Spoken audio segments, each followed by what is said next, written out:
We saw the fuel prices going up yesterday drastically, and the explanation that was given by government is not accurate, because blaming the global oil prices is falling short of what the reality is.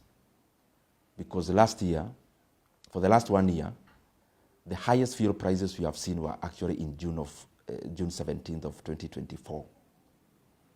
And in this calendar year, the highest prices we have seen were actually in January. But having said that, it is important for us to know that out of what Kenyans pay at the pump in terms of fuel prices, around half of that money is in terms of taxes and levies. Over 80 shillings of what people pay for petrol prices, over 80 shillings goes into taxes and levies. And of what Kenyans pay for other products or fuel other than petrol, over 76 shillings again goes into taxes and levies. In an oil-producing country like Kenya, the only tool a government is left with is altering the levies and taxes. This is where the problem is. The government of Kenya actually added a new levy last year of 7 shillings in the fuel prices. And how the government works is that time when the fuel prices are coming down, actually that's the reason why Kenyans never felt the global deceleration of the oil prices. Because it's around that time that the government introduced a secret 7 shillings in fuel levy. That is partly one of the problems why the fuel prices are going up. But the more unfortunate bit is that this year, the government has taken that 7 shillings, taken to the banks as security, and then they have taken a loan of 175 billion shillings. This money is not reflecting in the government books as a debt. And therefore, it can only pass as an illegal debt. Because whatever is not accounted for as a debt, then any other debt is illegal. There has been a lot of secrecy around securitization, because these questions we have asked them even in Parliament, even the people in the Treasury don't seem to know. Some of the questions we are asking, how much money is the government actually borrowing? Because even the 175 is from different sources other than the official source. Secondly, what is the interest rate? Third,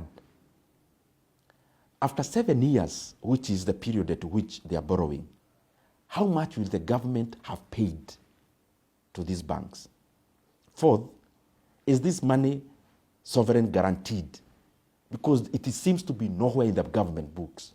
It actually also never came to Parliament for any ratification. The problem of this is that we now have the government spending money in advance.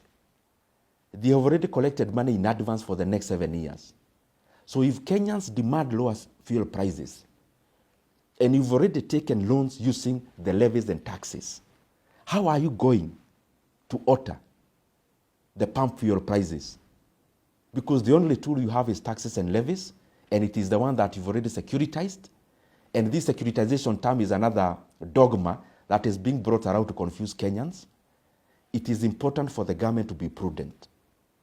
It is not fair, because we want to be clapped for today. We add fuel prices, we actually go to the banks and take loans using the same levy, which in a bad day is what Kenyans will demand it gets lowered for the fuel prices at the pump to actually be managed. The other thing I want to highlight is that beyond the people in the National Treasury who are clearly engaging in an illegality of borrowing money and hiding that borrowing, even the banks that are lending money using the securitization issue, they need to answer questions to their shareholders. This money you are lending, how is it secured? If the fuel levy in terms of what Kenyans pay is only created through a gazette notice by a memorandum from the cabinet secretary, What if another cabinet secretary gives the one that lowers the levies, which the banks are already holding as security for the loans? And lastly,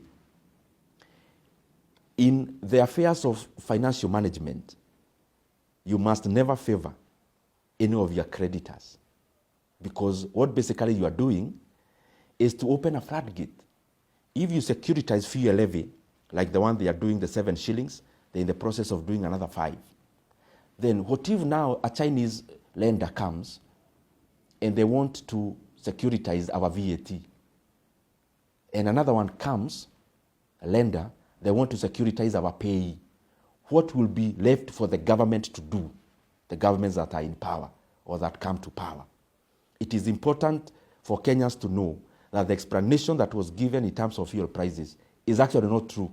The truth is introduction of new levies, but more importantly, the illegal borrowings that are happening around fuel levy. The questions I'm asking, or the voice I am airing, it is just for the love of the country. Because if we do the same on all the other funds, the government is doing the same in terms of sports fund, we do the same in terms of fuel levy, then where is the flexibility for the governments to make decisions on how to expend their money, when the government that is currently there is already spending money in advance?